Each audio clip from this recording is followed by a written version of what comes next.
En fait, après la mort, ou ce qu'on considère comme étant la mort ou la fin de quelque chose, il y a toujours un renouveau. Toujours.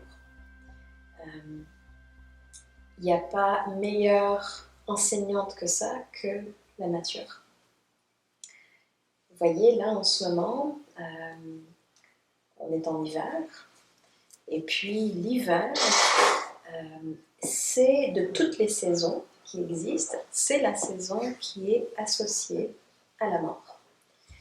Ça s'est basé sur des principes de sagesse et de spiritualité autochtone, mais païenne aussi, enfin, que ce soit en Amérique ou en Europe, les Celtes aussi, vous voyez ça comme ça. Enfin bon, il y a plein d'endroits dans le monde qui ont cette vision-là que la nature passe à travers différents cycles et que ces cycles-là sont le miroir de ce que nous aussi, nous vivons dans notre nature humaine. Si on regarde dehors, eh bien, il n'y a pas grand-chose qui est en vie l'hiver.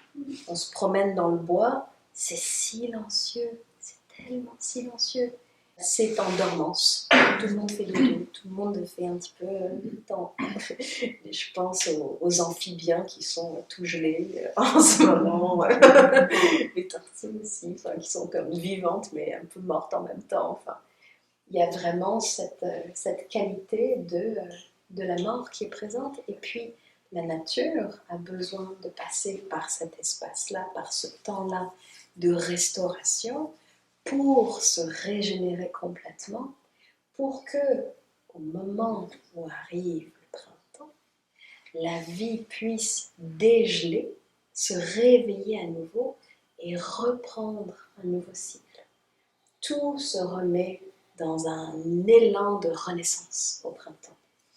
Tout bourgeonne, les oiseaux reviennent, il y a les petits qui naissent, il y a tout ce foisonnement de vie qui revient.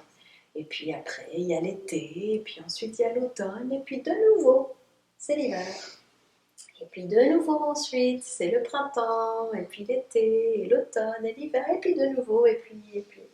Et quand c'est pas dans des climats à 4 saisons comme ici, et que c'est plus proche par exemple de l'équateur, eh bien c'est pareil, on n'a pas les 4 saisons, mais là-bas c'est plutôt 2 saisons. On a la période sèche et la période mouillée. On a la mousson et puis la sécheresse, chaleur. Et c'est pareil, à la fin de la période sèche, je peux vous dire que c'est comme tout est à peu près mort. Hein. Et tout le monde attend le moment de la renaissance qui arrive quand les eaux de la vie reviennent. Donc, quel que soit là où on se trouve sur la planète, ces cycles-là existent, de mort et de renaissance, de mort et de renaissance. Et c'est un cycle qui est inscrit naturellement là, dans la vie. Il n'y a pas plus un reflet du principe de la vie que ce qu'on trouve naturellement dans ces espaces. Et ces saisons-là, ces cycles-là, on les vit aussi à l'intérieur de nous. Encore une fois, c'est pas linéaire, c'est pas tout le temps la vie. Et jamais rien qui se passe. On passe nous-mêmes par des cycles en permanence.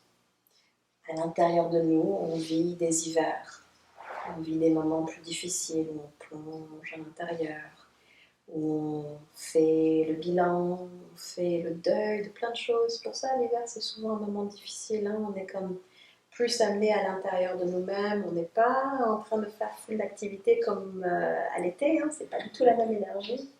On est amené en dedans, surtout ici au Québec. Et quand on est amené en dedans, on est amené à regarder toutes sortes de choses. On est amené à... C'est ça. À faire du tri, à faire du ménage, à rencontrer peut-être les choses qu'on porte encore en nous, qui nous alourdissent. Et ça nous ramène encore à ce fameux principe de lâcher prise, de laisser aller les choses. On fait de la place, on fait de la place, on fait de la place. Et plus on est capable de laisser aller ces choses, de laisser mourir ces choses qui ne sont plus au service de notre plus grand bien, qui sont plus au service de notre évolution, de notre avancement, de notre bien-être, de notre bonheur, si on est capable de laisser ces choses aller, de mettre fin à ça, eh bien, ça nous allège pas à peu près.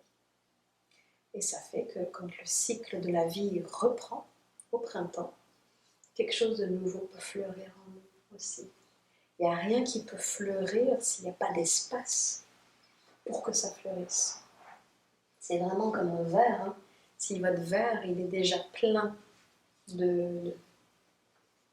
plein, on ne peut pas le re-remplir. Alors que si on veut bien verser, laisser aller un peu de ça, eh bien il y a de l'espace maintenant dans ce verre pour être re-rempli par la vie, pour être re-rempli par la magie des synchronicités, la magie de ce que la vie va nous amener. Parce que la vie peut nous amener des choses comme badring, tu sais, qui vont nous assommer un petit peu et venir nous chercher. Mais la vie nous amène aussi des merveilleux cadeaux, des merveilleuses rencontres, des merveilleuses opportunités qu'on n'aurait jamais imaginées. La vie nous amène constamment ce dont on a besoin. Toujours ce qu'on veut et ce dont on a besoin. Et plus on fait de l'espace, plus on accepte de laisser aller les choses, plus la vie peut nous re-remplir vraiment de ce qui est juste pour nous, ici et maintenant.